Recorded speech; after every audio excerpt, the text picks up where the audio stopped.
Oke, selamat siang semuanya. Selamat datang di Sinyal Ngebras edisi 11 sampai 17 November 2025. Jadi, kita bakal bahas tentang market selama seminggu ke depan ya. Sekaligus kita sedikit review di minggu kemarin ada apa aja. Nah, sedikit cerita nih, selama seminggu terakhir market mengalami kenaikan. Sebenarnya alasannya kenapa sih Mas market itu mengalami kenaikan, terutama di altcoins akhir-akhir ini. XRP deh, XRP itu naik gila ya BTW ya. XRP itu, bentar aku buka. Dia dari harga IDR-nya ya 36.000 jadi 43.000. Gila itu naiknya tinggi banget untuk di XRP, utamanya karena ETF. Dan kalau kalian tahu US itu kan masih shutdown ya sampai rekaman ini dibuat di tanggal 11 November.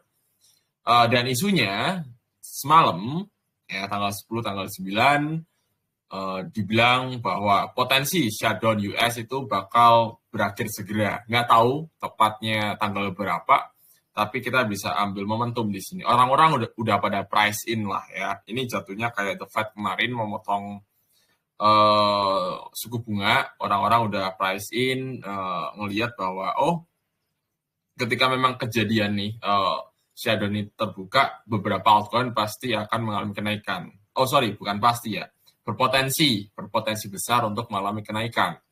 Apa aja sih Mas? Nah, ini disclaimer ya, ini bukan ajakan beli atau jual, seluruh resiko ditanggung oleh masing-masing. Jadi koin-koin apa aja seperti XRP ya, XRP ini ada 11 ETF yang delay. Jadi approval-nya itu nunggu US itu buka kembali ya, dalam artian pemerintahannya jalan dan ya isunya shutdown bakal selesai dan ya udah kemungkinan ini bakal terus jadi apa ya, jadi katalis bagus buat XRP. Itu contoh aja ya. Dan ada banyak koin lainnya sih yang mengalami kenaikan, termasuk Starknet ya kan. Terus apa lagi deh yang lagi naik tinggi banget hari ini,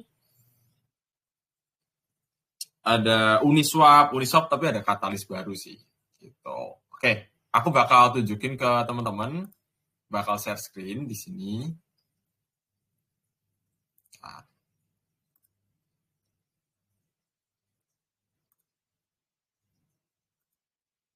Oke, semoga kelihatan ya. Oke, kelihatan nih. Jadi kalau kita bicara tentang crypto bubbles, ya, performa selama sejam terakhir pada turun nih, bahkan yang naik cuma list aja, list resolve, nggak banyak lah yang naik. Karena emang market kan dalam seminggu terakhir tuh udah mengalami kenaikan banyak. Contoh kayak Uni 66% seminggu, terus kemudian ada Giggle, tapi Giggle ini belum listing di toko kripto ya kan.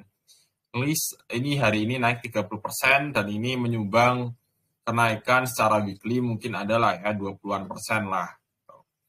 Terus ini Starknet yang naik 55% dan seterusnya. Ya kebanyakan koin-koin berfundamental sih di sini. Untuk koin-koin memes masih underperform ya. Paling ACT ini naiknya juga lumayan 29%. Sisanya ya koin-koin punya fundamental. Walaupun ada yang fundamentalnya kuat atau yang lemah. Gitu. Kalau dari monthly-nya masih banyak yang diskon. Banyak yang diskon nih beberapa altcoins. Jadi buat teman-teman yang sekalian emang mau nyari-nyari altcoins yang potensial rebound, mungkin ada banyak ya di sini ya. Gitu. Nah, sedikit review. Selain ETF, sekaligus US shutdown, ini ada yang berita yang cukup menarik di mana pasar itu terlihat sangat-sangat bullish ya gitu. Dalam artian bullish itu untuk si kripto itu sendiri, mengingat fiat itu kan makin dipandang lemah ya. Contoh kayak US shutdown ini kan dolar langsung melemah dibanding dengan mata uang lainnya. Itu contoh aja. Terus inflasi di mana-mana ya kan, ini ngebuat harga komoditas naik ya, terutama ya salah satunya adalah Bitcoin gitu sebagai salah satu komoditas ya. Sejauh ini masih komoditas. Kemudian S&P juga terus menerus naik gitu kan. Ya orang udah lebih pilih ke sana lah daripada nyimpen fiat, simpelnya gitu. Jadi market ya itu di Bitcoin-nya itu berpotensi bullish ya. Dalam jangka mungkin pendek ke menengah lah. Gitu. Apalagi di akhir tahun ini biasanya mengalami bullish ya secara performa bulanan. Gitu. Nah, sekarang kita ke topik utamanya. Koin apa aja sih Mas yang berpotensi bullish ya. Nah, kita sedikit flashback di tanggal 4 sampai 10 November. Jadi ada GLM, ada GST, YB, Walrus, sama Enso. Itu actual profit-nya lumayan ya, pada hijau semua. Terutama untuk GLM yang naik 42% dan diikuti dengan sisanya 3 sampai 12%. Gitu. Kemudian ada lagi last bet weekly watchlist-nya. Ini ada DCR, DES, Zen, BART, dan ICP. Loss-nya ada Zen, DES, DCR tuh 40-an% ya. Tapi BART sama ICP, wah naiknya gila nih. Gitu. Malah justru positif ya. Nah, sekarang kita ke top weekly watchlist di minggu ini, yaitu ada SCR, Rose ya, WCT, STO, dan Manta. Gitu. Dimana potensi profitnya nggak sebegitu besar seperti yang kemarin, 11% ini hitungannya masih normal. Kemudian weekly watchlist-nya ini STRK, Uni, Velodrome, Phil, dan NIR. Bisa dilihat di sini potensialnya ya nggak sedalam itu, lebih tepatnya koreksi aja sih. Oke, sekarang kita ke teknikalnya gitu. Dari SCR, di sini aku pakai MACD. Dari sisi tren sebenarnya dia masih bullish di sini, MACD-nya di atas dari garis netral 0. Secara tren masih bullish lah ya, masih bullish SCR. Jadi aku harap dia ada potensi untuk lanjut naik. Cuma masalahnya di sini dead cross, jadi tak rasa dia bakal ada sedikit sideways di bawah sini, kemudian dia berpotensi lanjut naik. Hati-hati di level ini, di level 0,151, jadi area stop loss-nya. Tuh, takutnya adalah dia makin turun lagi. Gitu. Kalau kita tarik di sini garis trend support-nya ya di harga sekarang itu adalah area yang cocok untuk beli. Gitu. Itu kalau kita tarik garis trend.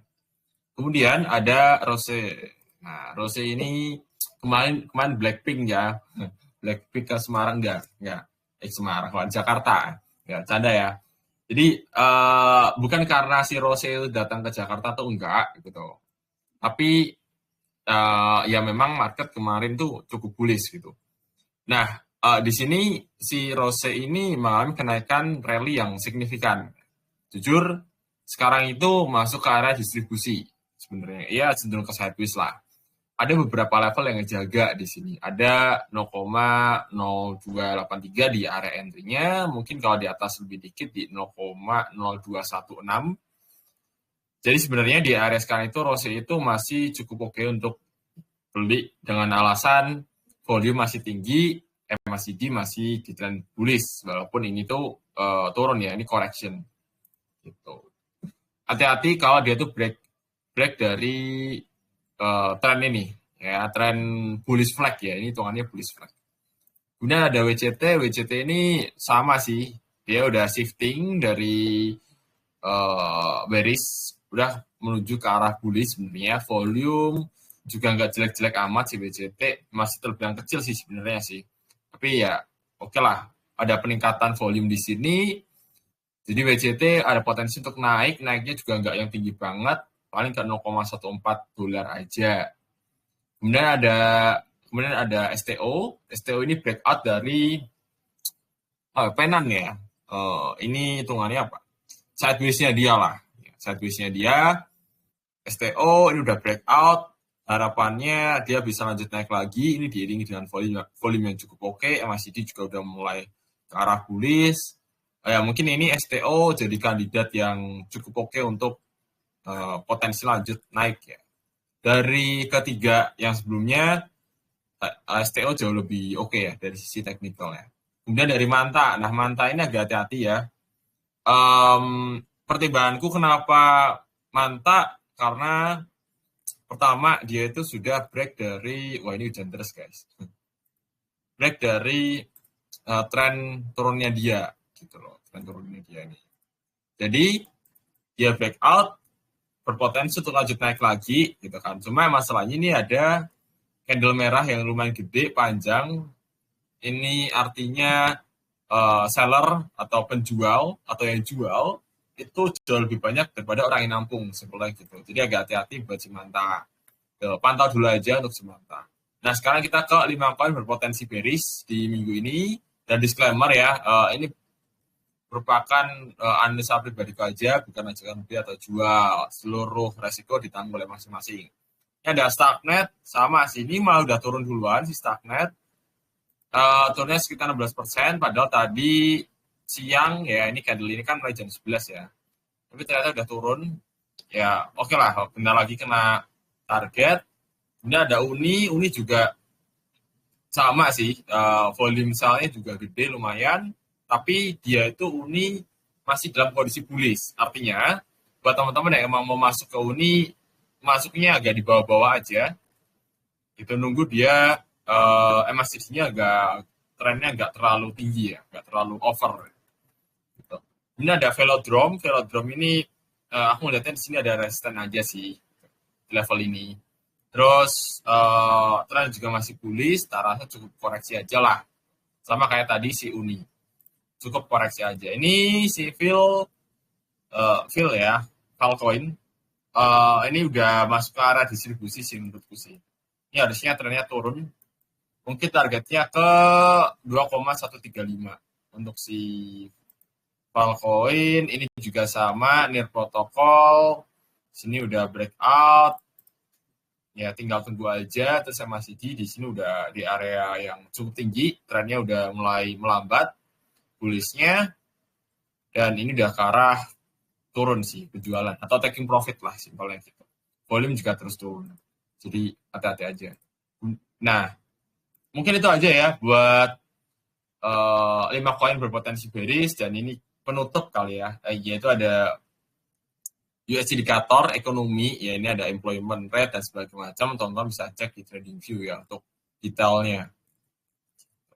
Oke, paling itu aja dari aku. See you di next sinyal ngobras edisi selanjutnya. Bye-bye guys.